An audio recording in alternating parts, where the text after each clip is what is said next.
ya, intens ya. Orang nyanyi kan cukup mendengar, ya, ada sumbangan lagu, ada tambahan lagu. Kalau berdialog dengan publik kan lumayan rumit juga ini. Jangan-jangan mereka sebagiannya tidak memiliki kemampuan dialog dan berkomunikasi, sehingga agak susah menyerap aspirasi. Yang kedua, ya, dari kalangan legislatif kita itu dari kelompok yang sudah mapan. Mereka terbiasa hidup mewah. Nah, terus tiba-tiba mau menyerap aspirasi pada masyarakat bawah, masyarakat miskin. Itu biasa tidak nyambung. Ya. Dia terbiasa hidup serba ada, tiba-tiba mau mengkomunikasikan kepada kehidupan yang serba kurang. Nah, itu terjadi juga seperti itu ya. Jadi ada keterbatasan-keterbatasan dalam mencari fakta ya. Ada yang tidak kalah menariknya ketika dibuat undang-undang mengenai mengatasi kemiskinan ya. Kan hampir semua undang-undang itu ada studi bandingnya ke luar negeri. Ya, hampir ya, tidak terkecuali. Waktu itu saya berpikir mungkin inilah untuk pertama kalinya DPR tidak studi banding. Ya, karena di dalam negeri terlalu banyak orang miskin kan, ada 11,2. Ya cukup ke NTT, cukup ke ke Kalimantan, cukup ke Papua. Tapi apa yang terjadi? Tetap DPR studi banding, dia lewati Papua ke Australia. Jadi memang ini studi banding ya kelihatannya ya bukan hanya keperluan untuk mencari data, tapi bagaimana juga memanfaatkan fasilitas. Ya. Ya, kemudian ini keterbatasan-keterbatasan lain ya, keterbatasan dalam mengatasi konflik ya, dan seterusnya. Ya. Tadi pertanyaannya menarik. Mungkin kita bisa lihat dari 3 hal ini. Bagaimana proses persiapannya tadi? Ya, apakah naskah akademiknya melibatkan seluruh stakeholder yang berkepentingan? Nah, kemudian prosesnya tadi pembahasannya bagaimana? Tadi kan tertutup, serba cepat, dan partisipatif. Nah, ini sekarang kita menghadapi ini ya, proses setelah diundangkan. Bagaimana sosialisasinya? Apakah betul akan efektif berlaku dan bagaimana mengevaluasi? Ya, nah, karena kita mengukur betulkah dibuat ini berdasarkan standar-standar parameter-parameter berdasarkan hasil riset, hasil kajian. Bapak Ibu, memang kita akui penggunaan riset atau hasil penelitian sebagai dasar untuk mengambil kebijakan di negeri ini masih rendah. Tidak sama negara-negara maju, terutama Jepang. Hasil riset dijadikan dasar untuk mengambil kebijakan. Jadi ketika kebijakan ditetapkan, ada protes, tentu pemerintah dibantu oleh orang-orang yang terlibat dalam riset itu. Ada kampus, yaitu ada ahli, ini yang bicara. Bukan sendiri menteri yang bicara ya. Nah, ini yang bicara ahlinya. Nah, tentu biasanya kalau sudah ahli yang bicara, misalnya ahli kesehatan tentang bagaimana lockdown misalnya, bagaimana PSBB. Kalau menteri kesehatan terus bicara, tidak dipercaya jadinya. Coba ahli yang bicara. Kesehatan masyarakat. Tentu orang yakin karena hasil kajian. Nah, itu juga mestinya dalam naskah akademik untuk hal-hal yang krusial, yang strategis penting, sebaiknya memang itu banyak kalangan dilibatkan dalam penyusunan NA, naskah akademik, para ahli, kampus. Coba bayangkan teman-teman sekalian, ini urusan pendidikan, tidak dilibatkan kampus. Bagaimana tidak menolak kan? Ya, jadi kalau dilibatkan saya kira dia yang maju. Ya, misalnya kalau pernah dibikin undang-undang apa itu, ya yang memberikan jawaban terus adalah ahlinya yang terlibat. Jadi akhirnya lama-lama masyarakat percaya. Ini kan persoalannya masyarakat sudah terlanjur kurang percaya. Percaya tidak diikuti dengan langkah-langkah yang bijak. Ya, bagaimana mengatasi ketidakpercayaan itu. Ya. Nah, ini banyak yang prosesnya dan panjang. Nah, ini kan kisah biasa mental menerabas ya, motong saja ya. Jadi langsung bikin naskah, ini banyak dilewati ya, banyak dilewati ya, isunya, researchnya, seminarnya, ya. Jadi mestinya kalau dilewati ini, tentu minimal bisa meminimalisir ya, tanggapan-tanggapan negatif dari publik. Memang panjang ini ya. Nah, tidak mungkin ini 4-5 bulan. Apalagi kalau puluhan yang mau disesuaikan, tentu tahunan ini baru bisa selesai. Ya, oke. Nah, kemudian yang tadi saya katakan ya, studi banding memang perlu dilakukan. Kalau dalam jumlah yang begitu banyak, rasanya agak berat ini. Ya, ya.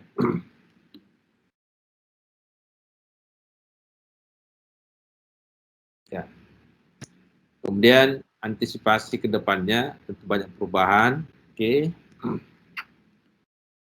Nah, ini tadi yang kita kalau ada mau mengkaji mengenai benturan-benturan kepentingan oleh Davis itu sudah mengkaji terjadinya potensi konflik kepentingan ya antara yang bernilai tinggi dan berkepentingan tinggi dan seterusnya. Ini menarik ya.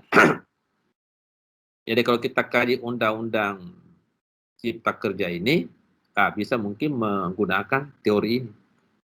Ya.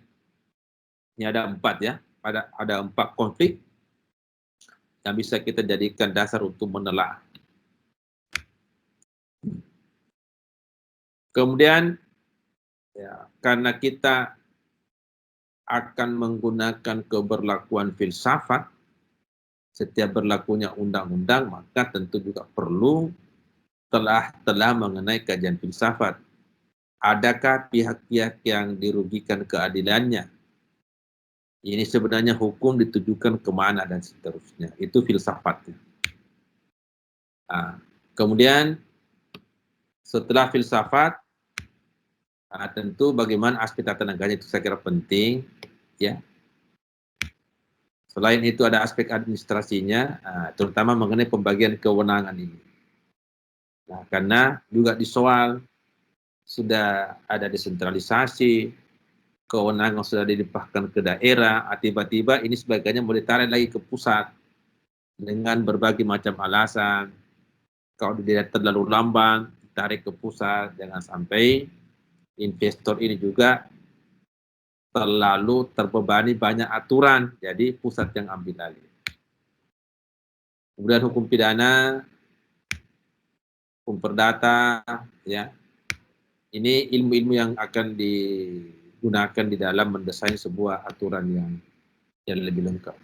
Saya kira itu cerita mengenai sosiologi perundang-undangan, ya, sebagai sebuah bentuk kajian sosiologi hukum, ya. Ya.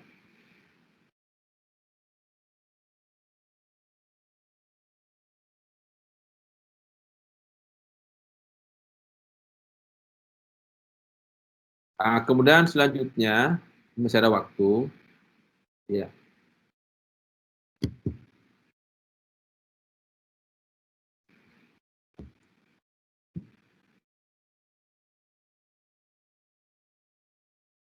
Ini bisa dilihat, Mas?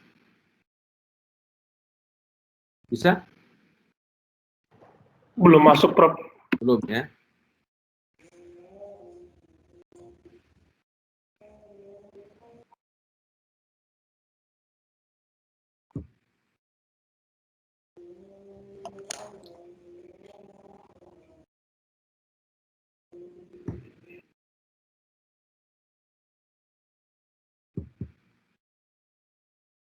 Sudah?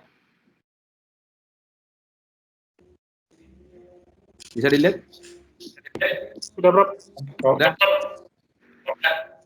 Sudah? Oke. Ini ada kajian lain, topik lain. Ya. Kajian-kajian sosiologi dalam kegiatan ekonomi. Jadi, tidak terlalu panjang uraiannya.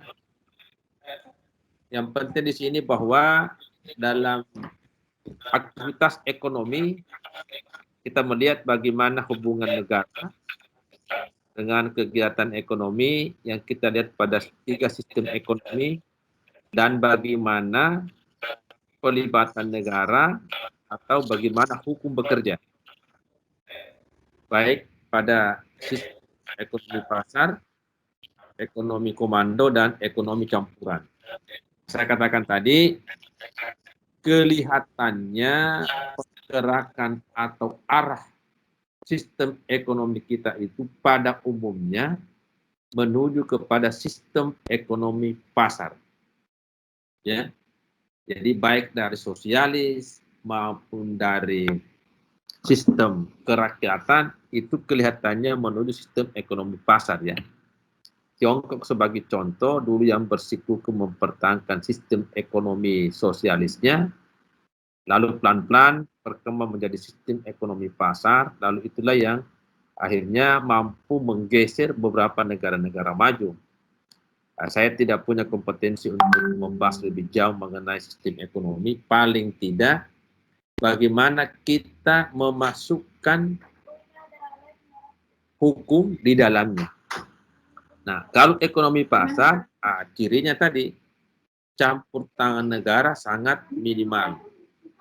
Itu berbeda pada sistem ekonomi komando, yang dimana negara yang paling superior dalam mengatur sistem ekonomi. Ya.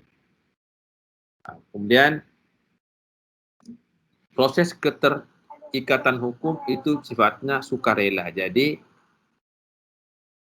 sistem ekonomi ini diserahkan sepenuhnya kepada pasar, ya. Sedangkan negara terlibat kalau ada pihak-pihak yang berbuat menyimpang, ya.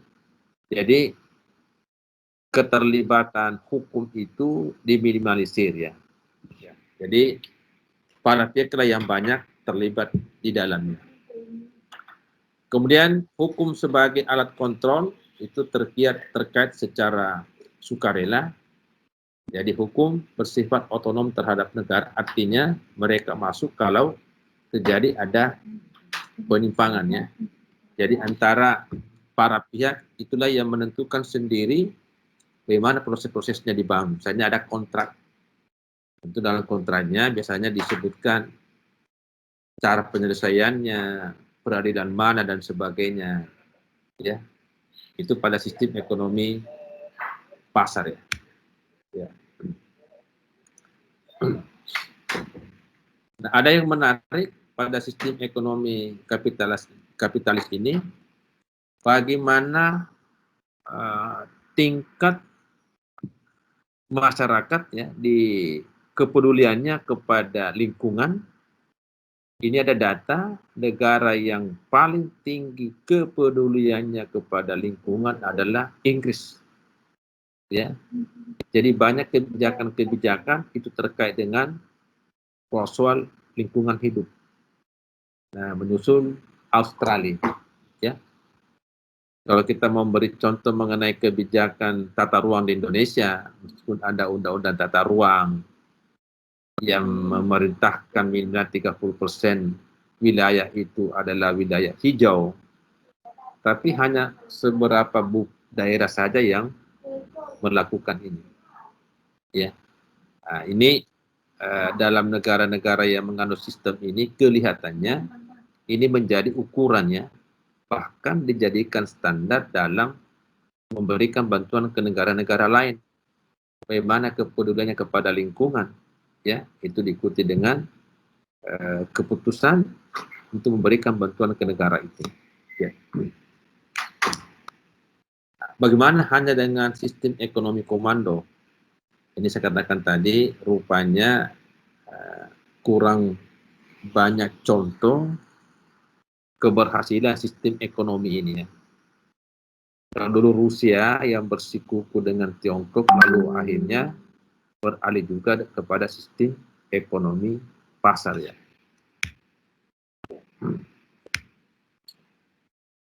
Nah, dalam sistem ekonomi komando ini, negara yang sangat memiliki kewenangannya dalam mengatur segala hal ya.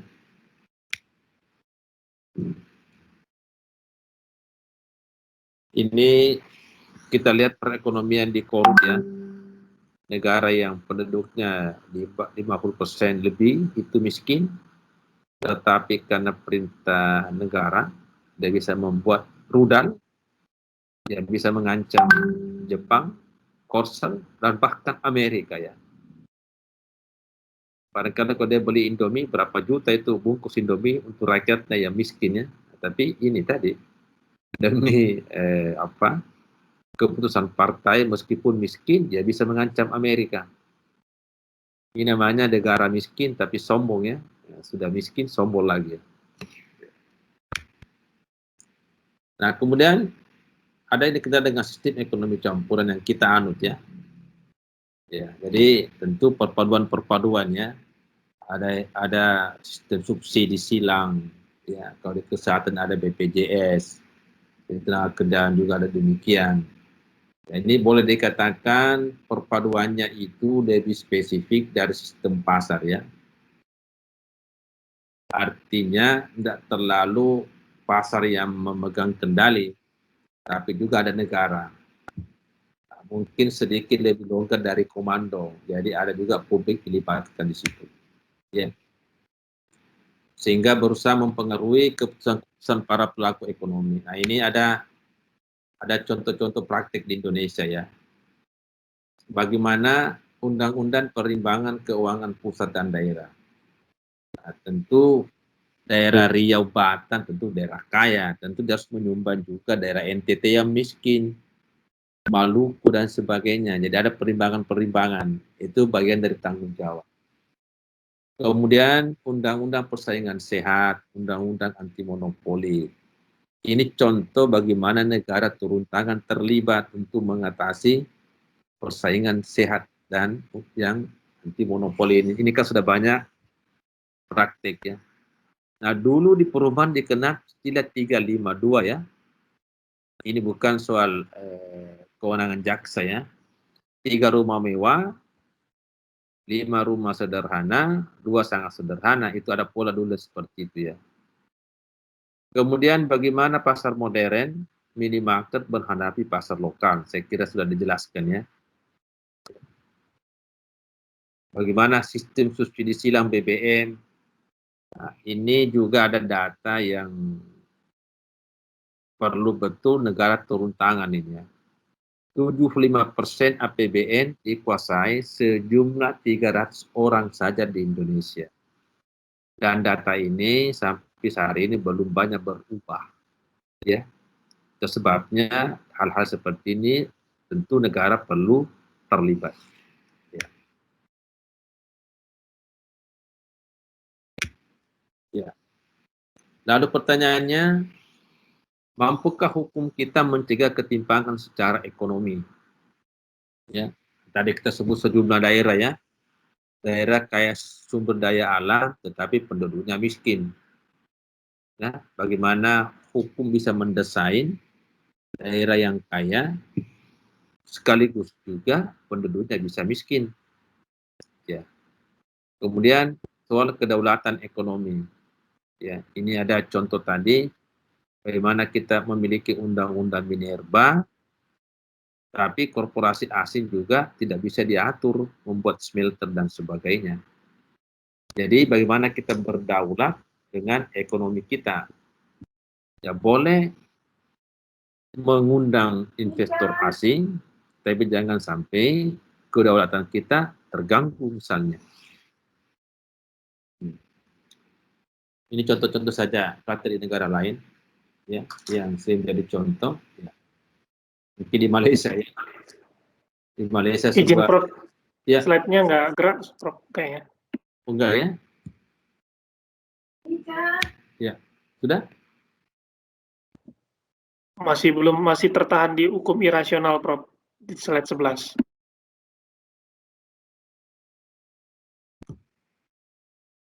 Ya. Ya, mungkin sedikit ada masalah. Ya, itu mengenai praktek-praktek mengenai sistem ekonomi dan bagaimana hukum bisa masuk untuk mengatasi terjadinya kesenjangan yang terjadi di berbagai wilayah. Ya, ini memang agak singkat ulasannya. Saya kira sudah cukup mengenai dua problem, dua isu yang kita kaji pada hari ini. Ya, ada yang mau bertanya lagi? Silakan. Mungkin ada yang berkenan mau memilih topik tentang kajian-kajian sosiologi.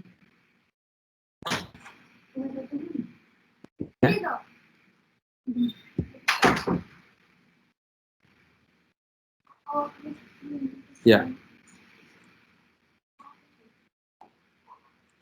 Atau sudah cukup? Ya.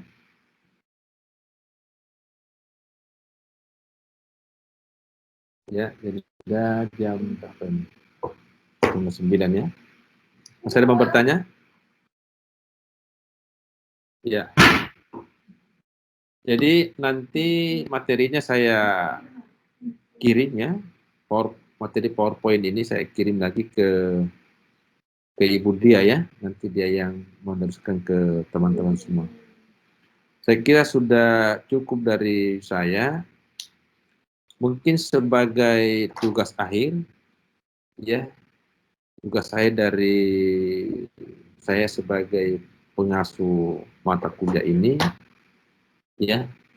Jadi Anda diminta untuk memilih salah satu teori-teori sosiologi hukum satu saja, terserah yang mana, untuk membedah perdebatan kelahiran Undang-Undang Cipta Kerja ini. Ya, jadi satu teori saja dari berbagai sudut pandang ya. Jadi menetapkan teorinya, kemudian Anda diminta untuk melakukan telaah terhadap perkembangan baik proses maupun isi daripada Undang-Undang Cipta Kerja ini. Ya, mungkin